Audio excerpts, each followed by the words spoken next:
Sir આ normal delivery થાય એના લીધે આંખોમાં નંબર આવતા હોય છે બાળકોને. હવે બકવાસ તમને કોણે કીધી? તો પછી સર બાળકોને ખેંચ આવે એ ખેંચના લીધે નંબર આવી જતા હોય છે. ખેંચને ચશ્માના નંબર સાથે ડાયરેક્ટલી કોઈ લેવા દેવા નથી. તો પછી બાળકો બીજા કોઈના નંબરવાળા ચશ્મા જો પહેરી લેશે તો એના લીધે નંબર આવી જશે. આ ચેપી રોગ થોડી છે કે બીજા કોઈના ચશ્મા પહેરી લીધા અને ચેપ લાગી ગયો અને નંબર આવી ગયા. તો ટીવી બહુ નજીકથી જોવે એના લીધે નંબર આવે. ટીવી નજીકથી એટલે જોવું પડે છે કે એમને નંબર છે એમને દેખાતું નથી ને નજીક જઈ અને એ જોઈ રહ્યા છે. માતા પિતાને નંબર હોય તો બાળકોને આવે જ ને. આવવાના ચાન્સીસ વધારે છે પણ આવે એ કમ્પલસરી નથી. એક વખત નંબર આવી ગયા બાળકને તો 18 વર્ષના થશે ત્યાં સુધી દર વર્ષે 1-2 નંબર તો વધી જ જશે ને. વધવાના ચાન્સીસ હોય છે પણ હવે જે માયોપિયા કંટ્રોલ થેરાપી જે છે ને તેનાથી આપણે એ જે પ્રોગ્રેશનની સ્પીડ જે છે એને બહુ સારી રીતે કંટ્રોલ કરી શકીએ છીએ. નાની ઉંમરમાં નંબર આવી ગયા તો બાળકો અગર એક્સરસાઇઝ કરશે આંખોની કે પછી બહુ ગ્રીન વેજીટેબલ્સ ખાશે તો ઉતરી બી જઈ શકે ને.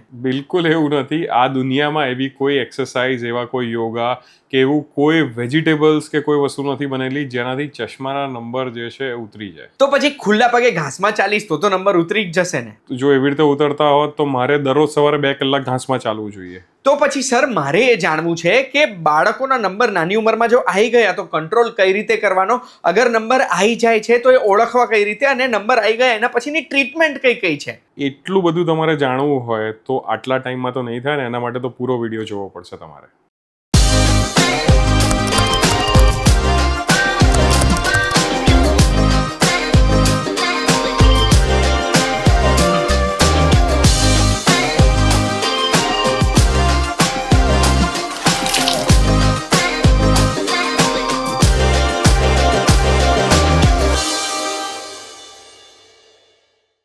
સાચું કહેજો, આજકાલ બાળકોના જે ચશ્માની ફ્રેમ્સ છે એ ફ્રેમ તમને જોઈને બહુ ક્યુટ નથી લાગતી?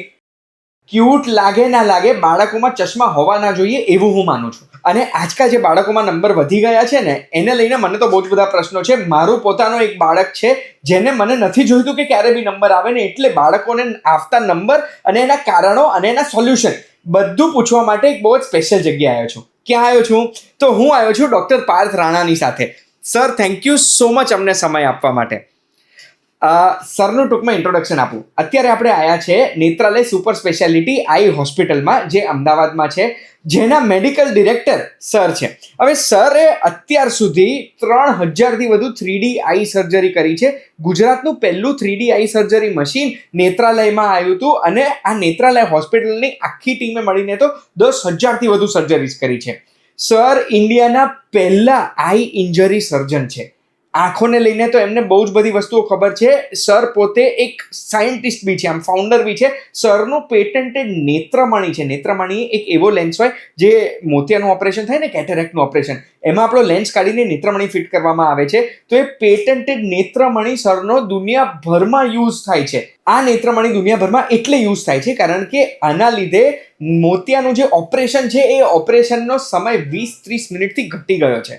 હવે સર હું તમને પહેલો પ્રશ્ન જ એ પૂછવા માંગુ છું કે બાળકોને આ નંબરો કેમ આવે છે? કેમ બાળકોને માયોપિયા થાય છે?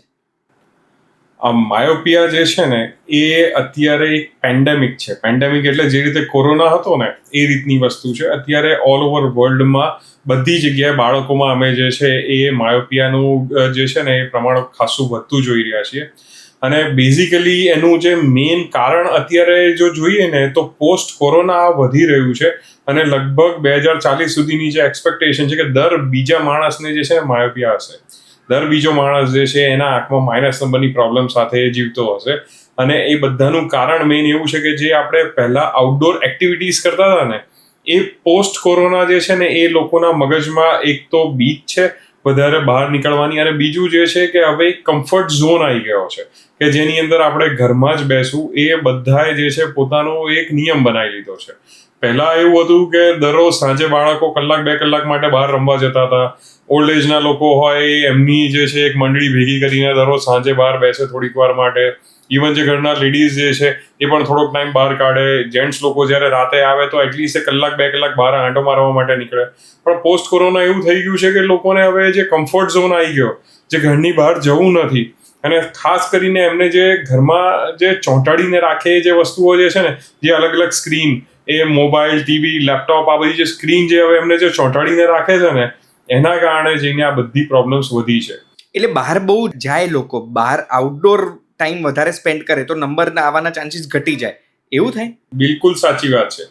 એટલે બાળકો માટે અમે રિકમેન્ડ કરતા હોઈએ છીએ કે એટલીસ્ટ એ લોકોને જે છે ને 1 થી 2 કલાક જે છે એ લોકોને આઉટડોર એક્ટિવિટીઝ કરવી જ જોઈએ.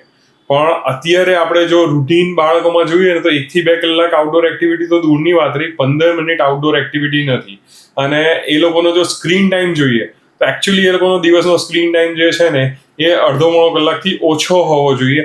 એની જગ્યા પર એમનો સ્ક્રીન ટાઈમ જો આજે જોઈએ ને તો એ ઓછામાં ઓછો 3 થી 4 કલાક એક્સેપ્ટ સ્કૂલ છે. મતલબ સ્કૂલની અંદર તો એ લોકોને જે ડિજિટલ સ્ક્રીન્સમાં જે એ લોકોને ભણાવે છે તો છે જ, એની સિવાય એ લોકો ઘરે આવીને એટલીસ્ટ 3 થી 4 કલાક કોઈને કોઈ સ્ક્રીન જોવે છે, આઈધર ટીવી, મોબાઈલ, લેપટોપ, કોઈને કોઈ સ્ક્રીન જે છે ને જોતા હોય છે. ઇવન આજકાલ તો ગાડીઓમાં પણ જ્યારે બહાર નીકળે ને તો એમનું ધ્યાન જે છે એ માત્ર ને માત્ર ગાડીની જે સ્ક્રીન છે એની બાજુ જ હોય છે.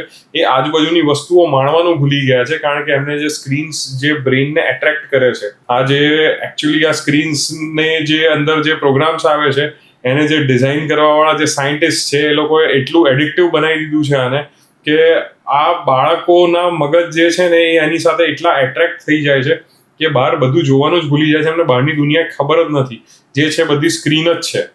તો હવે બાળકોને સ્ક્રીનો જોવાની આદત લાગી ગઈ છે, આઉટડોર પ્લે ઘટી ગયો, સ્ક્રીન જોવાને લીધે નંબરો વધવા લાગ્યા છે, એ જ છે મેઇન કારણો. તો હવે બાળકોમાં આ જે નાનો બાળક છે એ આપણને કહી નથી શકવાનો કે યાર મને નંબર છે, મને દેખાતું નથી, હું કઈ રીતે ઝાંખું જોઉં છું મને નથી કહી શકતું.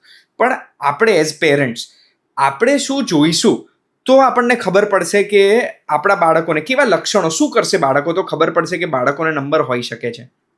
સૌથી પહેલી વસ્તુ જો આની અંદર આપણે જોઈએ ને, બાળક ઘણી વખત આપણને સિગ્નલ આપે જ છે, આપણે એ વસ્તુને ઇગ્નોર કરીએ છીએ કારણ કે આપણે બાળકની બાજુ જે છે ને એ ધ્યાન એટલું પૂરતું નથી આપતા.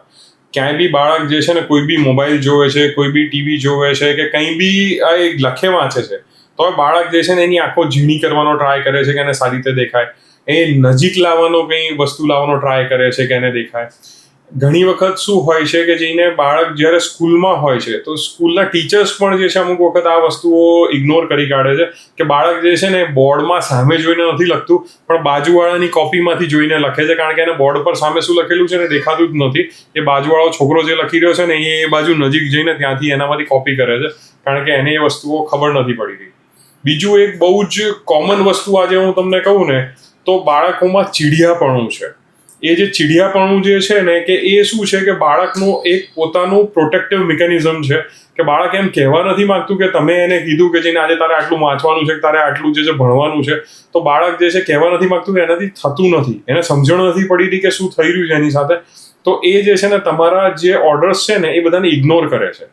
એને તમે જેટલું ફોર્સફુલી કહો છો તારે આજે વાંચવાનું છે, તારે ભણવું પડશે, તારી એક્ઝામ આવી તો એ તમને તમારી વાતને ઇગ્નોર કરવાનો ટ્રાય કરશે અને સાથે જઈને જો તમે વધારે ફોર્સફુલી કહેશો તો એ ચીડાઈ જશે, ગુસ્સો કરશે, ટેન્ટ્રમ્સ બતાવશે.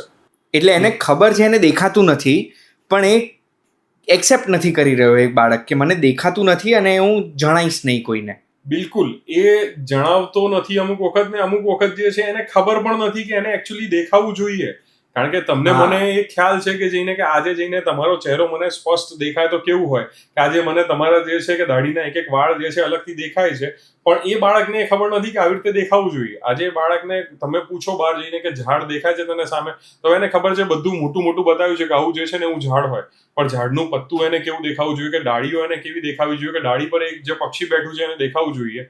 એ હવે જઈને એના મગજને ખબર નથી કે એને પોતાને ખબર નથી કે એને દેખાવું જોઈએ આ વસ્તુ. એટલે એ બાળક તો એમ જ કહેશે કે જેને કે મારા માટે નોર્મલ દુનિયા આ છે કે આવ્યું બધાને ધૂંધળું દેખાય છે. એટલે બેસિકલી આંખો ઝીણી કરીને જોવે, દેખાય નહીં એટલે સ્ક્રીન, ટીવી કે પછી ફોન છે નજીકથી જોવે. સ્કૂલમાં ભણી રહ્યા છે તો આ ટીચર્સે ધ્યાન આપવાનું છે, સ્કૂલમાં ભણી રહ્યા છે તો બોર્ડ પરથી નહીં બાજુવાળાની બુક્સમાંથી જોવે અને ચીડચીડો સ્વભાવ થઈ જાય. આટલું થાય તો એમની આંખો તરત ચેક કરાવવી જ પડે. આટલું થાય તો કરાવવાની જ છે, પણ આટલું ના થતું હોય છતાં પણ જો તમારું બાળક સમજતું છે, એ થોડું ઘણું જે છે અલગ અલગ શેપ સમજી શકે છે, ABCD સમજી શકે છે, તો એ બાળકને એવરી યર એક વખત જે છે એ તમારે ચેક કરાવવું આઈ સર્જન પાસે કમ્પલસરી બને છે, કારણ કે જો બેમાંથી એક પણ આ કામ કરતી હશે ને તો પણ બાળક જે છે એ વાંચી શકશે તો ખરું જ, લખી શકશે તો ખરું જ, પણ એની બે આંખ જો એને સરખી રીતે કામ નહીં કરતી હોય તો ફ્યુચર એના માટે ખાસું ડિફિકલ્ટ છે. ડ્રાઇવિંગ કરવું કે કોઈ બી સ્પોર્ટ્સ રમવું કે આજે જઈને કોઈ એવા પ્રોફેશનમાં જવું કે જેમ કે આર્મી છે કે નેવી છે કે પાયલટ બનવું, તો એ એના માટે પોસિબલ નહીં બને. શું થાય અગર બાળકને નંબર છે ને આપણે બહુ લાંબા ટાઈમ સુધી એનું નિદાન નથી કરતા, ડાયગ્નોઝ નથી કરતા તો? એટલે અમુક એજ જે છે ને ત્યાં સુધીમાં બાળકના બ્રેન અને આંખ એ બેની વચ્ચેનું કનેક્શન ડેવલપ થઈ રહ્યું હોય છે. એટલે હવે એ કનેક્શનની અંદર શું હોય કે જેને બ્રેન આ આંખથી જોતા શીખી રહ્યું છે, પણ હવે એક આંખ સારી કામ કરે છે જેમાં ચશ્માના નંબર નથી કે એની અંદર કોઈ પ્રોબ્લેમ નથી, બીજી આંખમાં એને ચશ્માના નંબર છે, તો હવે એ આંખને બ્રેન કામમાં લેતું જ નથી. હવે બ્રેન એ આંખને કામમાં નથી લેતું તો એના કારણે શું છે કે એ લેઝી આઈ આપણે કહેતા હોઈએ છીએ કે એ આંખ જે છે હવે સરખું કામ નથી કરતી. પણ બાળકને નથી ખબર કે એને બે આંખે આવું દેખાવું જોઈએ. એને તો જે છે એ સરખું દેખાય છે, સરખું વંચાય છે, તો એ બરાબર છે. બાળક જે છે બધું ભણવામાં આજકાલ કદાચ એ હોશિયાર હોઈ શકે છે કે જેને એને કોઈ પ્રોબ્લેમ ના હોય, પણ એને એક આંખે નથી દેખાતું. એનો મતલબ કે જઈને એને આગળ જતા જો કોઈ સારા પ્રોફેશનમાં જવું છે કે જેમ એને પાયલટ બનવું છે, આર્મીમાં નેવીમાં જવું છે, કે ઇવન મારી જેમ આઈ સર્જન પણ બનવું છે, તો અમારે બે આંખ એક સાથે સરખી કામ કરવી જરૂરી છે. જો એ સરખી કામ નહીં કરે તો પછી જઈને એને જે છે એ બાયનોક્યુલર વિઝન નહીં આવે, એટલે એને કેટલી ડેપ્થ છે, કેટલી હાઇટ છે, કેટલી સ્પીડમાંથી કોઈ વસ્તુ સામેથી આવી રહી છે, એ બધી વસ્તુ એના માટે જાણવી ઓલમોસ્ટ ઇમ્પોસિબલ થઈ જાય છે. હવે સર તમે જે લેઝી આઈ કીધું ને એના વિશે તો હું તમને સવાલ પૂછું છું, એ મેં લખી દીધું છે, પણ મારે આ સમજવું છે નંબર કેમ આવે આંખોમાં? જે આ માયોપિયા કહેવાય, આ નંબર કહેવાય, નંબર આવતા કેમ હોય? એટલે બેઝિકલી શું છે કે આઈબોલની જે સાઇઝ જે છે ને જે વધે ને એના કારણે જઈને નંબર આવતા હોય છે. એટલે આઈબોલ જે છે એ આ રીતે હોય. આઈબોલની અંદર જે છે આપણે જોઈએ તો આગળથી જે લાઇટ આવતી હોય એ રેટિના સુધી જો ડાયરેક્ટ અહીંયા ફોકસ થઈ જતી હોય તો આ આપણને કોઈ નંબર ના હોય. પણ હવે જો આઈબોલ નાનો કે મોટો થઈ જાય ને તો ત્યારે એવું બની શકતું હોય છે કે ત્યારે આપણને નંબર આવે. જો આઈબોલ મોટો થવા લાગે તો આગળથી પહોંચતી લાઇટ અહીંયા સુધી નથી ફોકસ થવાની, વચ્ચે સુધી જ ફોકસ થશે. એ વચ્ચે સુધી ફોકસ થશે તો એને માઇનસ નંબર આવે. અને જે લોકોનો આઈબોલ જે છે એ નાનો રહી ગયો હોય, એનો આઈબોલ પૂરતો મોટો ના થયો હોય, તો એ લોકોને જે છે એ પ્લસ નંબર આવતા હોય. એટલે આ જે નંબર આવવાનું મેઇન કારણ જે છે ને એ આઈબોલની જે સાઇઝ ડિફરન્સ હોય ને એમાં થતો હોય છે. અને એટલે આપણે આગળ ચશ્મા મૂકીને એ જે લાઇટ પડી રહી છે લાઇટને કંટ્રોલ કરીશું, એ કંટ્રોલ કરીશું એટલે આપણે અહીંયા આગળ લાઇટ પાડીશું બેસિકલી રેટિના ઉપર, લાઇટને ફોકસ કરીશું. યસ. સો મોટાભાગના કેસીસમાં એ માઇનસ નંબર વધારે હોય છે બાળકોને. એનું કારણ શું છે કે જેમ હવે બાળકની હાઇટ બોડી વધી રહી છે એ જ રીતે બાળકની જે છે એ આઈબોલની સાઇઝ પણ વધી રહી છે, અને બાળક જેટલું નજીકનું કામ વધારે કરે છે એટલું એનું આઈબોલ જે છે ફટાફટ જે છે મોટો થતો જાય છે. એટલે જેટલો વધારે મોટો થતો જાય એટલા વધારે એના ચશ્માના નંબર આવતા જાય. 1 મિલીમીટર જેટલો આઈબોલ જ્યારે વધે છે ને ત્યારે એના 3 નંબર વધી જાય છે. ઓકે, હવે વધતી ઉંમર સાથે નંબર વધે એના વિશે તો પ્રશ્ન પૂછું છું, પણ એ પહેલાં તમે જે આ કીધું કે બહુ સ્ક્રીન જોવે છે કે બહુ નજીકથી જોવે છે તો આઈબોલ વધી જાય, એ મને સમજાવો ને કે બહુ સ્ક્રીન જોવાને લીધે આઈબોલ વધે કેમ અને એના લીધે નંબર આવી છે? એટલે બહુ સ્ક્રીન જોવાના કારણે જે બ્રેઇનને સિગ્નલ મળતા હોય ને કે એને નજીકનું કામ વધારે કરવાનું છે, નજીકનું કામ વધારે કરવાનું છે, એટલે એના માટે જઈને જે છે એ આઈબોલની જે છે એ સાઇઝ થોડીક વધતી જાય. કે એને નજીકનું કામ કરવામાં તો જઈને જે છે એને હેલ્પ મળતી હોય, પણ દૂરનું જોવાનું એને જે છે એ ઓછું થતું જાય. એટલે એને જઈને આપણે જે છે માયોપિયા કહીએ, જેની અંદર એને દૂરનું ઓછું દેખાય છે પણ નજીકનું જોવામાં એને વધારે તકલીફ નથી. હવે સર તો પછી મારે પૂછવું છે કે હવે આ બહુ સ્ક્રીન જોવાના લીધે મેં સાંભળ્યું છે કે ખાલી નંબર નથી આવતા, આંખો શું કરે પેલું ડ્રાય આઈઝ પણ થાય છે, જે ડ્રાય આઈઝના લીધે આગળ જતા બહુ પ્રોબ્લેમ થાય. તો એ ડ્રાય આઈઝ સાચે સ્ક્રીનના લીધે થાય છે ને ડ્રાય આઈઝ હોય શું? બહુ જ સારો ટોપિક જે છે ને એ આપણે એની પર વાત જઈ રહી છે. એકચ્યુઅલી જો અમે પહેલાં જોતા હતા ને તો એની અંદર જે ડિજિટલ જનરેશન અમે જે કહેતા હતા એ મેં મલ્ટિપલ ટાઈમ્સ આની પર ડિસ્કસ કરેલું છે કે પહેલાં જે છે ને એ મોટા લોકો જે છે ને એ બધા જે છે ને એ સ્ક્રીન જોતા હતા ને એ લોકોને ડિજિટલ જનરેશન ગણવામાં આવતું હતું. કે જેમ જે 25 વર્ષની આજુબાજુની કોઈની એજ છે, આજે કોમ્પ્યુટર પર કે એની પર એનું કામ કરી રહ્યો છે, કે 30-40 વર્ષમાં કોઈ વોટ્સઅપ પર એનું કામ કરી રહ્યું છે, તો આ બધા ડિજિટલ જનરેશનમાં આવતા હતા. જે એનાથી નાના લોકો જે છે ને એ કે પછી જઈને અમુક જે છે 50-60 થી ઉપરના લોકો, એ લોકો ડિજિટલ જનરેશનમાં નહોતા આવતા. હવે આજે જઈને જે છે ને એ આપણે જોઈએ ને તો 1 વર્ષનું નાનું બાળક છે, એને ખવડાવવા માટે પણ એના મધર જે છે ને સામે મોબાઈલ મૂકીને બીજી બાજુ ચમચીથી એને આમ ખવડાવે છે. એ બાળક પણ આજે ડિજિટલ જનરેશનમાં આવી ગયું. એનાથી મોટા બાળકો જે મોબાઈલમાં જે છે એ ગેમ્સ રમે છે, ક્યાં તો પછી સ્કૂલમાં જઈને એમના ડિજિટલ જે સ્ક્રીન્સ છે એની પર એ લોકો જે કામ કરી રહ્યા છે, ક્યાં તો એનાથી મોટા લોકો જે એમનું ઓનલાઈન વર્ક જે છે એ બધું ઘરે કરે છે, કે એમની ઓફિસની અંદર જે છે એ લોકો આ સ્ક્રીન્સ યુઝ કરે છે. અને આજે ઇવન ઘરડા લોકો, જે લોકો પહેલા મોબાઈલથી ભાગતા હતા, આજે મોબાઈલ એમનો સૌથી સારો સાથી બની ગયો છે. કારણ કે એ લોકો જે છે એમના ભજનથી માંડીને એ બધી વસ્તુ, ઇવન દે સ્ટાર્ટેડ યુઝિંગ જે મતલબ રીલ્સ ને બધું જે છે ને એ પણ હવે આજકાલ ભગવાનની બની રહી છે, અને એ લોકો જે છે ભગવાનની રીલ્સ પણ જોવે છે. સો ઇવન મારા પોતાના દાદા એ પણ જે છે એ આજકાલ જે છે એ રીલ્સ જોતા હોય છે, કારણ કે એમને ઘણું બધું એમના રિલેટેડ કન્ટેન્ટ જે છે મળી રહ્યું છે. સો 1 વર્ષથી માંડીને જેટલી આપણે કહીએ બધા લોકો જે છે સ્ક્રીન જોવે છે, દે ઓલ આર ડિજિટલ જનરેશન. અને ડિજિટલ આ સ્ક્રીન્સ એ રીતે બનેલી છે કે તમારું માઇન્ડ જે છે ને એને કન્ટિન્યુઅસ એક સાથે અહીંયા જકડીને રાખે. અને પ્રોબ્લેમ કેવું છે કે આને આપણે જો ગુજરાતીમાં કહીએ ને તો આને ચલચિત્ર કહેવાય. ચલચિત્રનો મતલબ શું છે કે આ ચિત્ર જે છે ને ચાલી રહ્યું છે, તો આના પછીનો શું સ્ક્રીન પર આવશે ને એ તમારા મગજને જિજ્ઞાસા છે. અને જિજ્ઞાસા હોય ને ત્યારે તમારી મગજ જે છે ને એ આંખની ઉપરનો જે આ પડદો જે આંખનું પાપણ જે છે ને એને પડવા નહીં દે નીચે. એટલે એ જે છે ને એ કન્ટિન્યુઅસ તમે આંખો ફાડીને જોયા કરો, અને એ આંખો ફાડીને જોવો ને એટલે આંખની ઉપરનું જે આંસુનું લેયર જે છે ને એ સીધું હવાના કોન્ટેક્ટમાં છે. આજે આ ટેબલ પર અહીંયા એક પાણીનું ટીપું પડ્યું હશે ને તો 2 મિનિટ અહીં પડી રહેશે તો એ ઉડી જશે પાણી. સેમ એ જ રીતે આંખની ઉપરનું જ્યાં પાણી આવેલું છે ને કન્ટિન્યુઅસ આપણે આંખો ફાડીને જોઈએ છે, એટલે એ પાણી જે છે ને એ બધું ઉડી જાય છે. અને એને તમારે પાછું લાવવા માટે તમારે પાપણ બંધ કરવી પડે, તો અહીંયા જે ગ્રંથિઓ છે એ સ્ક્વીઝ થાય અને પાણી પાછું લાવે. પણ આપણે એ થવા નથી દેતા, કારણ કે આપણું મગજ એમ કહે છે કે આના પછી શું આવશે, આના પછી શું આવશે, કે નેક્સ્ટ રીલમાં શું આવશે, અને આપણે કન્ટિન્યુઅસ જોયા કરીએ છીએ. અને એના કારણે બધાને જે છે એ ડ્રાય ચાલુ થઈ છે. આજે નાના બાળકો જે છે ને એ પણ મારી જોડે રૂટીન જે છે ડ્રાય સાથે આવી રહ્યા છે, અને that is very bad thing. આજે હું જો પેરેન્ટ્સને બધાને કહું તો તમે તમારા બાળકોને ગમે ત્યાં હરતા ફરતા મોબાઈલ આપી દો છો, કે ઇવન હું મારા પોતાનું કહું તો મને તો કોલેજમાં ગયા પછી મારો ફર્સ્ટ મોબાઈલ મળ્યો હતો. પણ આ જે નાના બાળકો જે છે જે 4 વર્ષના 5 વર્ષના, એમની પાસે એમના પર્સનલ મોબાઈલ છે. હવે આ પર્સનલ મોબાઈલ જ્યારે બાળકોને મળ્યા છે, એમને ફ્રીડમ મળી છે કે એમની રીતે એમનો કન્ટેન્ટ જોઈ શકે. તો એ જ્યારે કન્ટેન્ટ જોઈ રહ્યા છે એમને ખાલી નોટિસ કરજો એ કેટલી વખત બ્લિંક એક ધાર્યું જોશે, આમ જોયા આમ હલશે નહીં, કલાકો સુધી એક જ પોઝિશનમાં બેસી શકે. આ મેં બી નોટિસ કર્યું છે. અને આંખો તો નથી જ પટપટાવતા, તમે કીધું ને એટલે હવે મને ખબર પડી. તો પછી સર હવે મને એમ કહો કે આ ડ્રાય આઈ છે, બાળકોને અગર ડ્રાય આઈઝ હોય તો એના લક્ષણો શું હોય? ડ્રાય આઈના જે સૌથી કોમન લક્ષણ જે છે ને કે જ્યારે ડ્રાય આઈ વધી જાય છે તો બાળકોની આંખો થોડીક લાલ રહેતી હોય છે. બાળક વારે ઘડીએ જોરથી આંખ મસળવાનો ટ્રાય કરે છે. ઘણી વખત જે છે ને એ બાળકોને તમે જોશો ને તો આંખ આમ કરીને આમ પટપટાયા કરશે, કારણ કે એની આંખો એટલી ડ્રાય થઈ ચૂકી છે કે જોરથી એને સ્ક્વીઝ કરવાનો ટ્રાય કરે છે ગ્રંથિઓને કે એની પર પાણી આવી જાય, પણ એને બરાબર આવતું નથી. એટલે દર થોડી વારે જે છે ને એ આમ આંખ ઝીણી કરીને આ રીતે બ્લિંક કર્યા કરશે. સાથે જઈને જે છે ને એ બાળકોમાં ચીડિયાપણું આના કારણે પણ આવે છે, કારણ કે એ બાળકોનું પોતાનું મિકેનિઝમ છે એ બતાવવા માટે કે મને કંઈક પ્રોબ્લેમ થઈ રહી છે.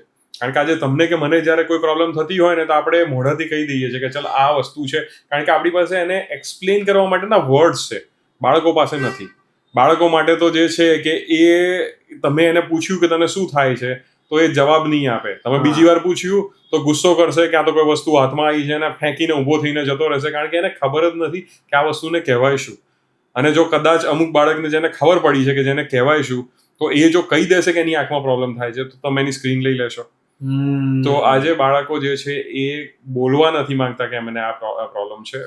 તો પછી એક વખત આ ડ્રાય આઈ થઈ ગઈ તો શું આખી જિંદગી ડ્રાય આઈ રાખવી પડશે, કે પછી એનું કોઈ ટ્રીટમેન્ટ છે બાળકોમાં? ડ્રાય આઈના ઘણા બધા જે છે ને હવે ટ્રીટમેન્ટ અવેલેબલ છે. સૌથી પહેલું તો ડ્રાય આઈ મેઝર કરવાના મશીન્સ આપણી પાસે છે. આજથી અમુક સાલ પહેલાની જો વાત કરું ને તો ડ્રાય આઈ માટે કોઈ પણ મારી પાસે આવે ને તો જસ્ટ ખાલી અમે જે સ્લિટ લેમ્પ કહેવાય છે નોર્મલ મશીનમાં અમે જોઈએ અને કહી દઈએ કે આને ડ્રાય આઈ છે, દવા આપી દઈએ. પણ હવે એને મેઝર નહોતા કરતા. હવે મેઝર નહોતા કરતા એટલે એનાથી પ્રોબ્લેમ શું થાય કે હવે મારી ટ્રીટમેન્ટ પછી એને ફાયદો થયો કે નથી થયો અમને ખબર નહોતી પડતી. પણ હવે તો આપણી પાસે ડ્રાય આઈ માપવાના મશીન અવેલેબલ છે. તો પહેલાં તો આપણે ડ્રાય આઈ માપી શકીએ છીએ, માપ્યા પછી અલગ અલગ ટાઈપની ટ્રીટમેન્ટ મારી પાસે છે. અમુક જે છે શોર્ટ એક્ટિંગ છે, અમુક જે છે લોંગ એક્ટિંગ છે. તો આપણે કઈ ટ્રીટમેન્ટમાં એને લેવું છે એ નક્કી કરી શકીએ છીએ. સાથે જઈને એના જો દવાઓથી ના થાય તો આના માટેના સ્પેશિયલ શેક આવે છે, એ શેક પણ આપણે એને કરાવી શકીએ છીએ.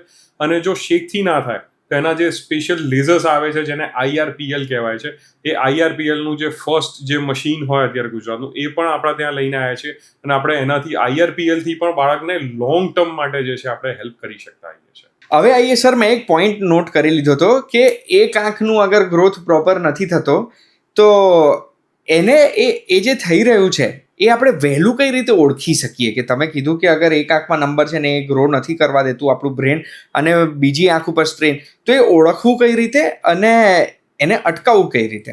ઘણી વખત જ્યારે આ આંખો ત્રાંસી થતી હોય છે ને, ખાસ કરીને અમુક સબર્બ્સમાં કે ગામડાઓમાં કે એમાં જ્યારે આપણે જોઈએ ને, તો એ અમુક મિસબિલીવ્સના કારણે જઈને એ લોકો જે છે માનતા હોય છે કે જઈને કે આ જે છે આપણે એને ટચ ના કરવું જોઈએ, કે આની સર્જરી કે આની કોઈ ટ્રીટમેન્ટ ના કરાવવી જોઈએ ત્રાંસી આંખની, કારણ કે એ જે છે એ મળ્યું છે એક રીતે. પણ એ ખોટી વસ્તુ છે. આપણે એને જે છે એ સિમ્પલ ચશ્મા આપીને ઠીક કરી શકતા હોઈએ છીએ. ઇવન ઘણી વખત જે છે આના માટે જો ચશ્માથી કે પછી પેચિંગ થેરાપી હોય, એટલે જે સારી આંખ છે એને બંધ કરી અને બીજી આંખથી જે છે આપણે એને બાળકને વાંચવાનું, પેઇન્ટિંગ કરવાનું, અથવા ઇવન ઘણી વખત મોબાઈલમાં ગેમ રમવા પણ આપણે આપીએ છીએ કે એનાથી જઈને બ્રેન એ આંખથી જોવાનું ચાલુ કરી દે અને આંખ સીધી થવા લાગે. એ નથી થતું હતું તો એના માટેની વિઝન થેરાપી આવે છે. વિઝન થેરાપી એ સ્પેશિયલ કાઇન્ડના સોફ્ટવેર છે, જે સોફ્ટવેર્સ લેપટોપની અંદર જે છે ઇન્સ્ટોલ કરીને આપણે આપીએ છીએ. અને એનાથી બાળક ઘરે બેસીને જે છે આ એક્સરસાઇઝ કરી શકે છે. અને લગભગ 50 થી 80 દિવસના કોર્સની અંદર બાળકોને, મોટા ભાગના લોકોને જે છે આમાં ઇમ્પ્રુવમેન્ટ મળી જાય છે. અને આ બધાથી પણ જો ત્રાંસી આંખ સીધી ના થતી હોય તો પછી જઈને આપણે છેલ્લે જઈને જે છે એ બાળકનું ઓપરેશન કરીને પણ આ ત્રાંસી આંખ સીધી કરી આપી શકીએ છીએ. એટલે ધેર આર મલ્ટિપલ ઓપ્શન. એવું નથી હોતું કે એકલું આપણે જઈને ઓપરેશન કરીને જ કરીએ છીએ. પણ જો બાળકને આ વસ્તુ જે મળી છે એ પેરેન્ટ્સ પહેલાં સમજે, કે એના ટીચર્સ સમજે અને એને ટાઈમલી જો રેફર કરી દે તો આ વસ્તુ થઈ શકે છે. આના સ્પેશિયલ જે બાળકોના આંખના ડૉક્ટર જે હોય છે એ અત્યારે આપણી પાસે નેત્રાલયમાં અહીં આગળ અવેલેબલ છે. અને રૂટીન આ ઓપરેશન્સ જે છે કે આ જે પ્રોસિજર્સ મેં કીધી એ બધી કરાવતા હોય છે. અને એનાથી કેટલાય બાળકોની આગળની જિંદગી જે છે ને એ સુધરી ગઈ છે. હવે જો આ ત્રાસી આંખ, તમારું કહેવું એવું છે કે નાની ઉંમરમાં ત્રાસી આંખ થઈ જાય તો એ ક્યોર થઈ શકે છે, એટલે ગભરાવાની જરૂરત નથી અગર આવું કશું થઈ ગયું તો? બિલકુલ સાચી વાત છે. એ નાની ઉંમરમાં તો ઓપરેશન થઈ જ શકે છે, મોટી ઉંમરમાં પણ આપણે કરી શકીએ. પણ મોટી ઉંમરમાં એમાં દ્રષ્ટિ જે છે ને એ અમુક વખત પૂરતી પાછી નથી મળતી. પણ નાની ઉંમરમાં જો આપણે ઓપરેશન કરી દઈએ ને તો એની અંદર પૂરતી દ્રષ્ટિ પાછી આવી જાય છે. અને પૂરતી દ્રષ્ટિ જો પાછી આવી ગઈ હોય બાળકની, તો એ આખી જિંદગી નોર્મલ જીવન કાઢી શકે છે. એને જઈને ડિસેબિલિટી સાથે જીવવું નથી પડતું હોતું. વાવ! તો હવે એ જ સવાલ, હવે માયોપિયા, આંખોના જે નંબર છે એના વિશે તમને પૂછવા માંગુ છું કે આ રીતે નંબર આવી જાય બાળકોને તો એ ક્યોર થઈ શકે? ક્યોર જે છે ને એને આપણે કઈ રીતે લઈએ છીએ એની પર છે. બે વસ્તુ છે, એક તો એને કંટ્રોલ કરવું અને એક એને દૂર કરવું. દૂર કરવું જે છે ને એ 18 વર્ષ પહેલાં પોસિબલ નથી, કારણ કે 18 વર્ષ સુધી જેમ મેં કીધું કે બાળકની હાઇટ વધતી જશે, બોડી વધતી જશે, એ જ રીતે બાળકને આઈબોલનો પણ ગ્રોથ થશે અને એની સાથે એના નંબર જે છે એ બદલાયા કરવાના છે. તો એની પહેલાં આપણે પૂરેપૂરા નંબર એના રિમૂવ નથી કરી શકતા, પણ હા એને કંટ્રોલ કરી શકીએ છીએ. જેમ મેં કીધું હાઇટ બોડી વધવાની છે એમ એનો નંબર પણ જે છે ધીમે ધીમે કરતાં વધતો જવાનો છે. પણ એને કંટ્રોલ કરવા માટેની હવે માયોપિયા કંટ્રોલ થેરાપી આપણી પાસે છે. એટલે ભલે એની હાઇટ બોડી વધી રહી છે પણ એનો આઈબોલ જે છે એ બહુ ફટાફટ જે છે એ ગ્રોથ ના કરે, એના નંબર જે છે એ બહુ વધારે વધી ના જાય, એના માટે જે સ્પેશિયલ ટીપા આવે છે, એના માટેના સ્પેશિયલ ચશ્મા પણ આવે છે. આ બધી વસ્તુઓથી આપણે એને કંટ્રોલ કરી શકીએ છીએ. આ જે ચશ્માવાળી જે ટેકનોલોજી છે કે જેની અંદર અમે માયોપિયા કંટ્રોલ ગ્લાસીસ જે બાળકોને કરી આપીએ છીએ, એ એક વરદાન રૂપ અત્યારે જે છે બાળકો માટે આવી છે. કારણ કે કેવું છે કે જેને અમુક નંબર સુધી જે છે ને બાળકોને જો હોય તો એમાં વધારે વાંધો ના આવે ફ્યુચરમાં. જેમ લગભગ જો આપણે 3-4 નંબર હોય ને તો ત્યાં સુધી બાળકો ચશ્મા વગર પણ એનું કામ કરી શકતા હોય. પણ 6-7 નંબરથી ઉપર થઈ ગયા ને તો એ લોકોના ચશ્મા આજે કાઢીને એમણે સૂતી વખતે મૂક્યા છે અને આજે મમ્મીએ સફાઈ કરતી વખતે બીજે ક્યાં મૂકી દીધા, તો એ બાળક એ ચશ્મા નહીં શોધી શકે. વાવ! એટલે એ જે છે એ એની ડિસેબિલિટી છે. હવે આજે વરસાદની અંદર એ બાળકને ચાલતા જવું છે કે 2 વ્હીલર ચલાવીને બહાર નીકળવું છે તો એના માટે પોસિબલ નથી, કારણ કે ચશ્મા પર જ્યારે વરસાદનું પાણી આવી ગયું ને તો હવે એને કંઈ દેખાવાનું નથી. એ ચશ્મા કાઢીને નહીં ચલાવી શકે, ચશ્મા પહેરીને નહીં ચલાવી શકે. એટલે આ કેવી વસ્તુ છે કે એની ડિસેબિલિટી જે આવવાની છે હવે એ ડિસેબિલિટીને હવે આપણે કંટ્રોલ કરી શકીએ છીએ, જે આજથી 5-7 વર્ષ પહેલાં જે છે ને પોસિબલ નહોતી. પહેલાં જઈને જે બાળકના ચશ્માના નંબર વધતા જતા હતા તો આપણે વેઇટ કરતા હતા કે જઈને 18 વર્ષનો થાય પછી એને કોઈક રીતે એને ઉતારવાનો ટ્રાય કરીએ, કે ચાહે લેસિકથી ચાહે આઈસીએલથી. પણ હવે શું છે કે બાળકના જો ચશ્માના નંબર ઓછા વધે છે ને, કે જ્યારે આપણે જઈને એને અમુક નંબર સુધી એને સીમિત કરીને રાખી શકીએ છીએ, તો એને આગળ જતાં વધારે પ્રોબ્લેમ્સ નથી થતી. અને ઘણી જે મેજર જે આપણે સર્જરીઝ કહેવાય કે જેમ આઈસીએલ ને એ જે છે ને એ એક રીતે થોડુંક મોટી સર્જરી કહેવાય ને લેસિક એના કરતાં નાની સર્જરી કહેવાય. તો ઘણી વખત જે છે આપણે લેસિકમાં જ આપણે જે છે બાળકના ચશ્માના નંબર ઉતારી આપી શકીએ છીએ. એમાં ખર્ચો પણ ઓછો થાય છે અને સર્જિકલ રિસ્ક પણ જે છે બાળકના ઘટી જતા હોય છે. એટલે આપણે ટ્રાય કરીએ છીએ કે એના નંબર જે છે ને જલ્દીથી ના વધે. અને એના માટે આ જે અત્યારે માયોપિયા કંટ્રોલના જે ડ્રોપ્સ આવ્યા છે એ અને માયોપિયા કંટ્રોલ માટેના ચશ્મા આવ્યા છે એ બંને ખૂબ વરદાનરૂપ છે આ બાળકો માટે. તો સર, અગર હું એક પેરેન્ટ છું અને મને નથી જોઈતું કે મારા બાળકને ક્યારે બી ચશ્માના નંબર આવે, તો એના માટે મારે કઈ બાબતોનું ધ્યાન રાખવાનું? સૌથી પહેલું જે ધ્યાન રાખવાવાળી બાબત આની અંદર હોય ને, તો બાળકોને એન્કરેજ કરો કે એ લોકો જે છે ને આઉટડોર એક્ટિવિટીઝ વધારે, એ બહાર જઈને જે છે ને ગેમ્સ રમવાનું ચાલુ કરે, દૂરની એક્ટિવિટીઝ કરે. એટલીસ્ટ દિવસમાં 1 થી 2 કલાક માટે જે છે એ ઘરની બહાર જે છે થોડુંક રમે, તો એનાથી જઈને જે છે એ માયોપિયા જલ્દીથી નહીં આવે. સેકન્ડ જે વસ્તુ જે છે આની અંદર ખાસ, કે બાળકો જ્યારે જઈને મોબાઈલને એ જોઈ રહ્યા છે તો એનો ટાઈમ તમારે લિમિટ કરવો પડશે. કારણ કે મોટાભાગના સમયે આપણે એમ જોઈએ છે કે જેને બાળકોની પાસે કોઈ આમાં લિમિટર નથી કે આજે એક એપિસોડ જોયો, બીજો જોયો, ત્રીજો જોયો. જ્યારે જમવું છે બાળક ઊભું થઈને આવી ગયું અને પછી પાછું જોઈને જમતી વખતે પણ એ જે છે મોબાઈલ જોઈ લીધો અને પછી ઊંઘતા સુધી જઈને એ જોયા કરે છે.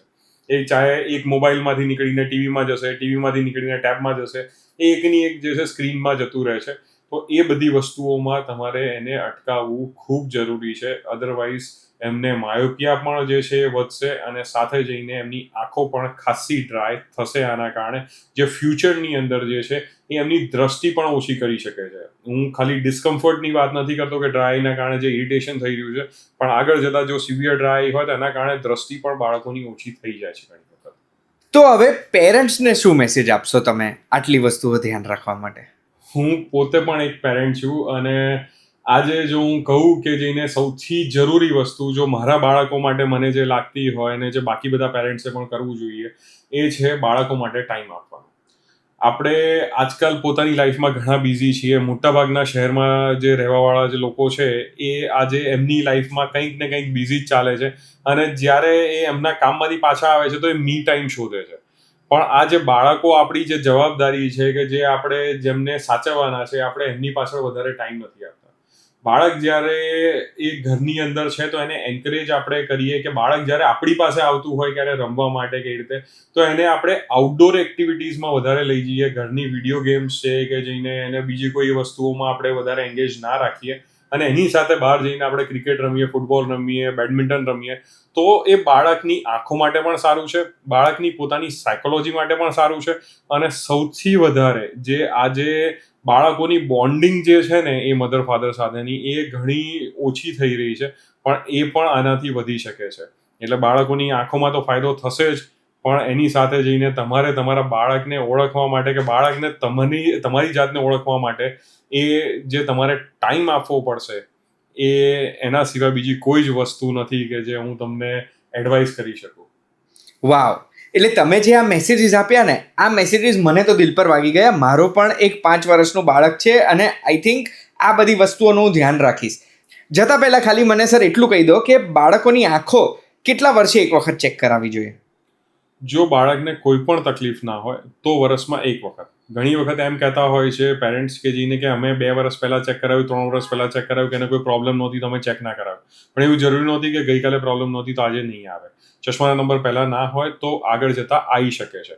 એટલે દર વર્ષે જે છે એક વખત મિનિમમ જે છે એ તમારે આઈ ચેકઅપ કરાવવી જોઈએ. અને જે બાળકોને ચશ્માના નંબર છે એમને દર 6 મહિને જે છે ચેકઅપ કરાવવું જોઈએ. ઓકે સર, શું માતા પિતાને ચશ્મા હોય તો એ બાળકોને 100% આવશે? 100% તો નહીં, પણ જો મધર અને ફાધર બંનેને જો માઇનસ નંબરના ચશ્મા હોય તો એના બાળકને આ માઇનસ નંબરના ચશ્મા નાનપણથી જવાના ચાન્સીસ ઘણા હાઈ હોય છે. એટલે જે મધર ફાધર ઓલરેડી ચશ્મા પહેરે છે, જેમને માઇનસ નંબરના ચશ્મા છે, ઇવન મધર ફાધર બેમાંથી કોઈ પણ એક જણાને પણ છે, તો એમના બાળકોને જે છે એ સમયસર જે છે એ આઈ ચેકઅપ કરાવતા રહેવું જોઈએ. કારણ કે ઘણી વખત જો એક આંખથી જો ચશ્માના નંબર ચાલુ થશે અને બીજી આંખમાં ચશ્માના નંબર નહીં હોય તો એ બાળક કમ્પ્લેન ક્યારે નથી કરવાનું, એને ખબર પણ નથી પડવાની કે એની એક આંખ જે છે એ હંમેશ માટે નબળી રહી ગઈ. એટલે આ વસ્તુ મેં તો મારા ધ્યાનમાં લઈ જ લીધી છે. ડૉક્ટર પાર્થ રાણાએ આજે આપણને સમય આપ્યો છે. નેત્રાલય સુપર સ્પેશિયાલિટી આઈ હોસ્પિટલ આપણે આવ્યા હતા. સરે મને દરેક પ્રશ્નનો જવાબ આપ્યો. જો કોઈ પણ ક્વેશ્ચનનો આન્સર રહી ગયો છે તો કમેન્ટમાં તમે પૂછી શકો છો. સર સુધી પહોંચાડવાની જવાબદારી મારી, કારણ કે હવે વર્ષે એક વખત તો હું સરને મળવાનો જ છું.